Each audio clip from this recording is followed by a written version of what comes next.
any day of the week, you can wake up except Sunday, right? Like we wake up every day. I'm up every day at 5 a.m. Sunday, 6:15, and I can't get up. So the devil has a magic touch. So let's recap last week. Very high level. We actually talked about time management last week, and the idea was how can I actually effectively manage time? And you realize that that's almost an oxymoron in the sense that time will always move. Time almost manages us. So the inverse is actually how can we manage priorities, right? Because I can dictate and control priority management and ensure that I'm able to get more done and you know as opposed to trying to manage time. And with priority management, we went on to discuss planning. And the idea is what is planning? Sometimes things, sometimes people think planning, gets us a good outcome or helps us be organized. Really, planning is a process to get us thinking. And it's never the plan that we benefit at the conclusion, but the process that got us to the plan.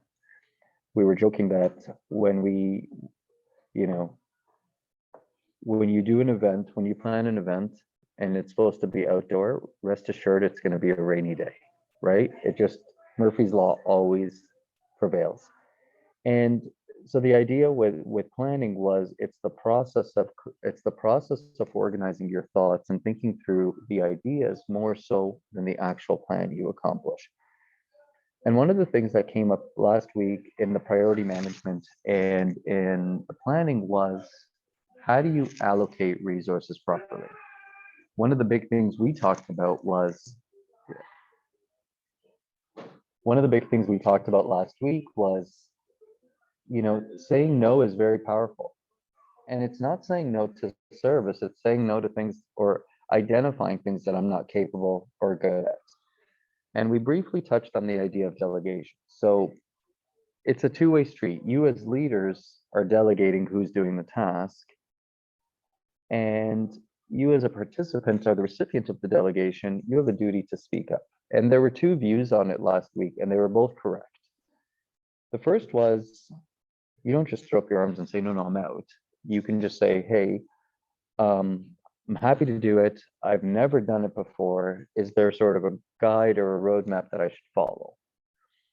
Because I think he's not here today. Someone had shared the idea that sometimes you might be getting the task because someone wants not the challenge, but it's the idea that this is your progression, your next sort of delegation or leadership position.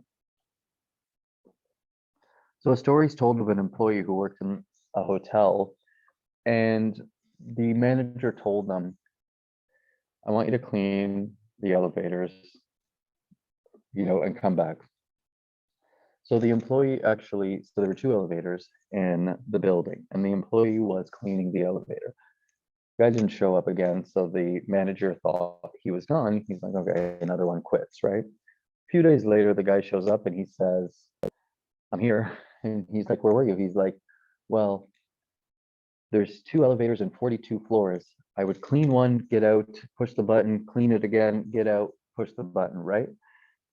And you pause and say, okay, well, there's no way that can happen. But sometimes delegation could be so incomplete. All he needed to do was clean two carts, not 42 floors, you know. Um, and it takes you into the idea of delegation because there's different sort of ranges or approaches to delegation. Whenever we talk about the Old Testament and God's relationship with his people, you pause and you say, okay, well, did God change between the Old Testament and the New?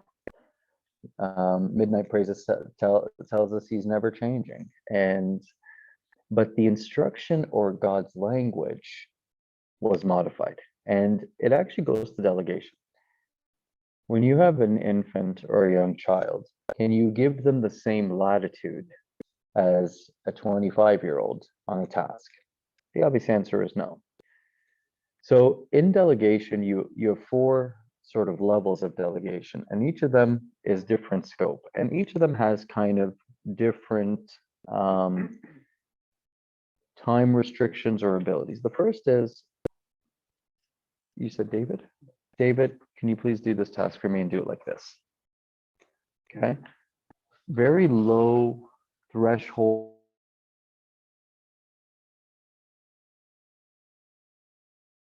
You're not giving David any flexibility to be creative. You know the task is going to be done in a minimalist way, but it's kind of the safest approach. And there are times where that works. There are times where you're short pressed on time. You don't have time to explain it. Hey, just update this paper, change the dates, and let's send it out to the youth, right?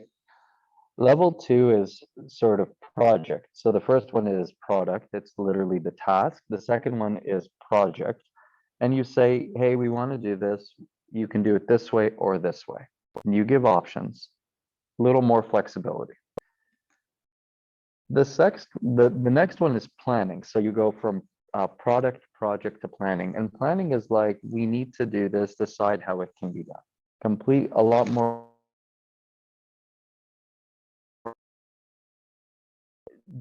And then the last one is principle. We don't even discuss what needs to get done. We sit around the table and say, we want to serve the youth. David, run with it. So broad. David could plan a social event. David could plan an overnight trip. David can do nothing. But David has full autonomy around it. Every level of delegation has a person and a outcome associated with it. And there's that flexibility. Now, part of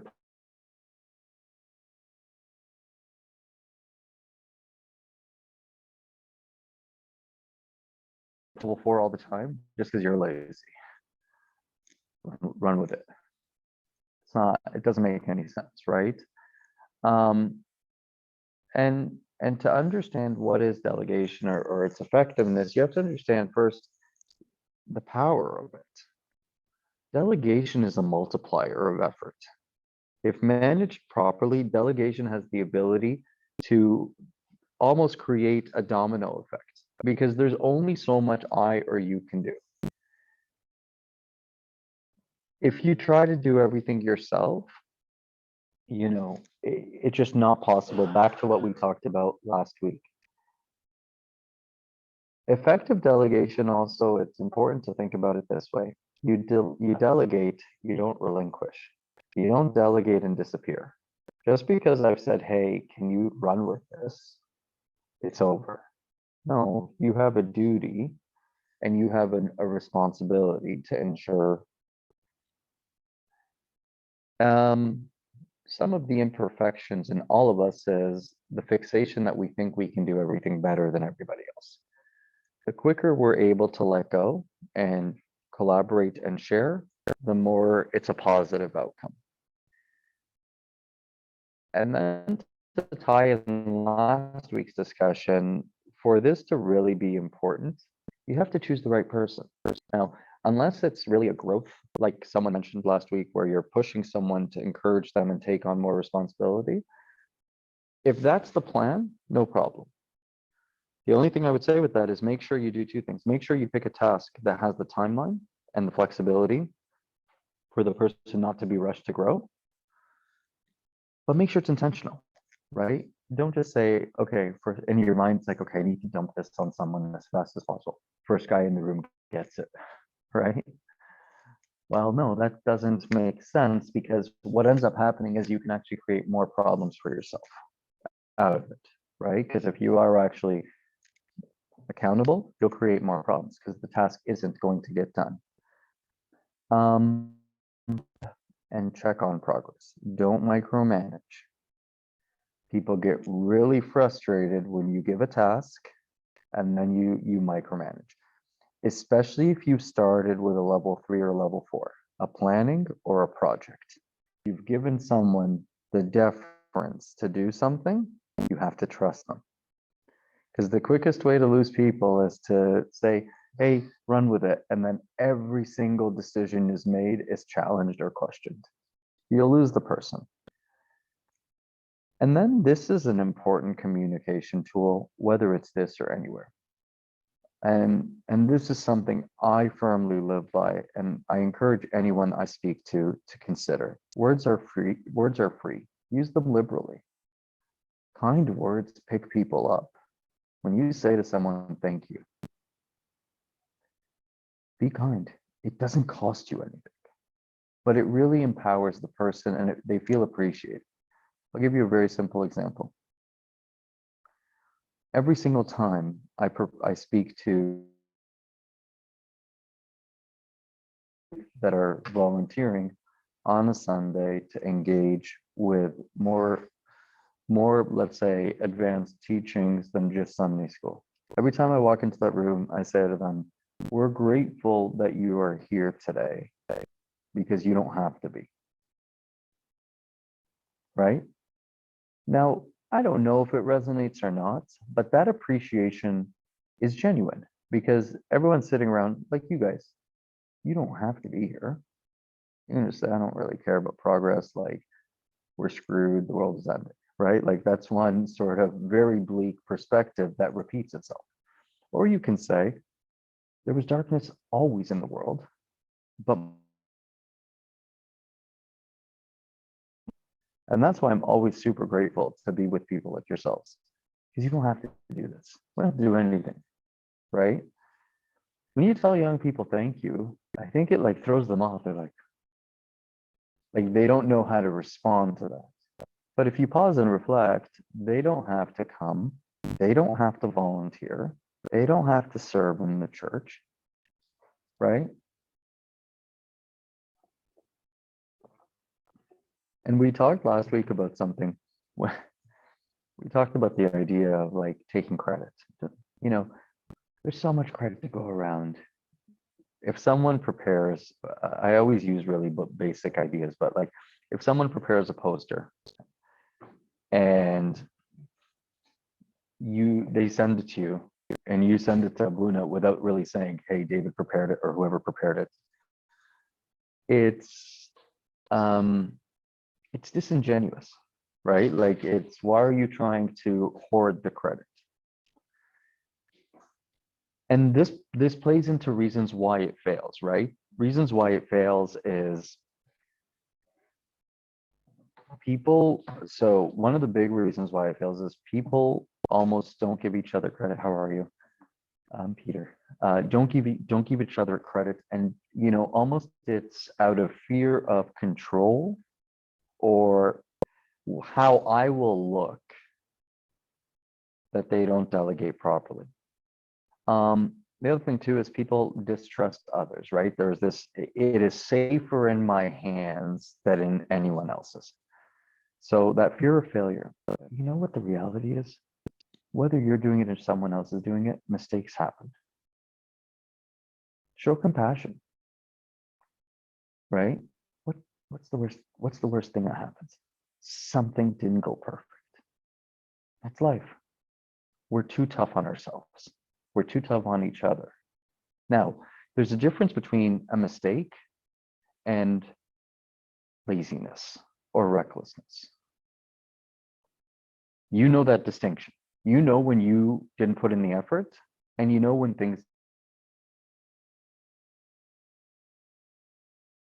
second. But the first, no, absolutely, you be held accountable. It's not a mistake. That's recklessness.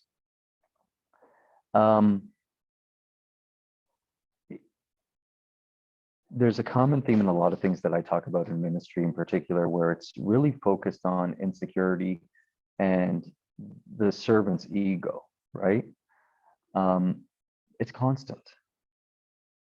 It's not about me, it's about the service, okay?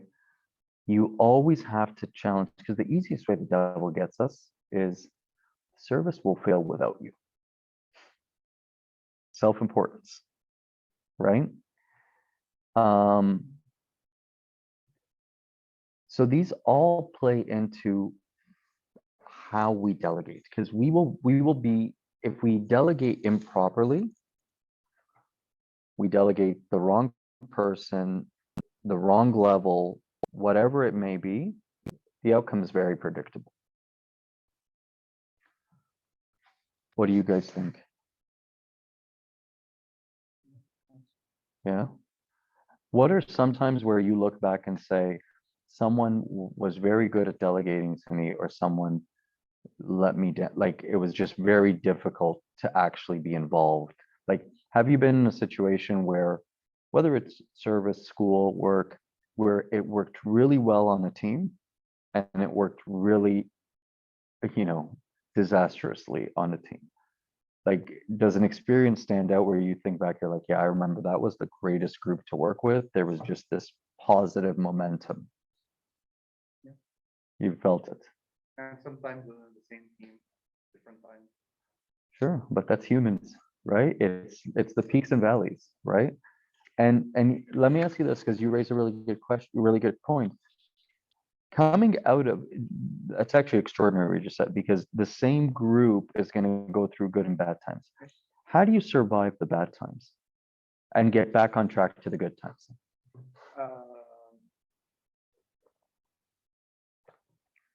Always have the good intentions, and like as you were saying, like you're doing your best, not lazy or not. So you're doing the right thing, and if the whole group knows that everyone is doing their best, they will show compassion and they will support each other. So if someone like did something and it went off, people will support each other, and they will get standing again. And the other thing is,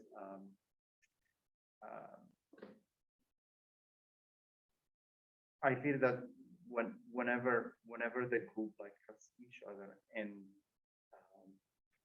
actually the more they trust each other, the less problems happen. The less the For sure. problems happen. For sure. So what happens is usually group dynamics change all the time, and trust will increase and decrease with time. So whenever the trust is at the highest levels, they usually perform better. Sure. Whenever, for example, people are leaving the team or new people are coming to the team and they are still integrating, this is when things sometimes drop. And so I love what you said. What do you guys think? Yeah, I have a comment and a question. Sure. To that point, or both points. I guess you're asking how do you get back to the good after the bad? And I guess going off trust, part of it is everybody on the team has to have a sense of honesty within themselves and amongst themselves too. And once whatever project was done and it didn't go well, getting together to discuss it and why it didn't go the way we wanted it to, rather than just saying, oh, well, it didn't go that what we wanted and whatever, and just move on. But having that dialogue about it, not confrontationally, again, honestly with trust, but and that comes to my question: how do you, if you're in a new, talking about service specifically, not just and so you're new to it. How do you go about building that trust amongst those you're working with? Sure. So I will answer first. What you're saying is true. So there's so I'm part of a mentorship group, a professional mentorship group, and one of the things we talk about all the time is a concept called clear the air. Every single time we meet, so we meet once a month for 4 hours. It's crazy. Like these, like people, like we don't have 4 hours, but everyone is in that room with their phones off for 4 hours. The second you get into that room, the first thing you do is clear the air. Does anyone have any conflict with each other? And it's an extraordinary tool because, to your point of trust, see, we fear the word confrontation. We just don't like it. We're not wired that way. And but I will say is this. I just posted about this on LinkedIn because there's a lady who teaches negotiation out of the Middle East, and she was saying conflict management.